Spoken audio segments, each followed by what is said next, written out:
welcome to Israël. Donc voici le premier billet d'humour du voyage en Palestine 2014.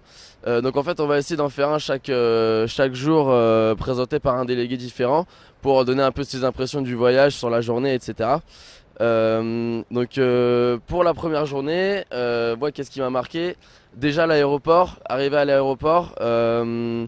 Moi, ce qui m'a impressionné, c'est le dispositif de sécurité. Je sais pas si j'exagère en le disant ça, mais on arrive, il y a de la sécurité quasiment dans tous les couloirs. On est les pieds de la tête aux pieds. Et puis en fait, moi, ce qui m'a vraiment encore plus choqué, c'est la normalisation du racisme.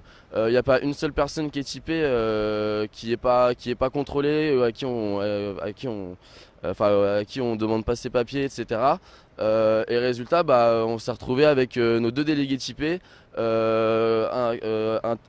ont été interpellés et questionnés pendant je sais pas, peut-être 8 heures.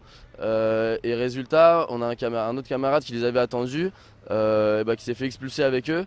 Voilà, donc on est arrivé. Il y a trois de nos camarades qui sont déjà retournés en France. Ou du moins qui vont retourner aujourd'hui. Après, donc on a pris un peu de repos et on a rencontré une organisation qui s'appelle The Shrot, qui est une organisation de gauche radicale qui bosse sur comment est-ce qu'en Israël on fait exister la Nakba. Donc la Nakba, c'est l'exil forcé de plus de 800 000 Palestiniens. Donc une opération à grande échelle en 1948 qui a fait bouger des milliers des centaines de milliers de Palestiniens et qui aujourd'hui en Israël n'existe pas que ce soit dans les programmes scolaires ou les choses comme ça.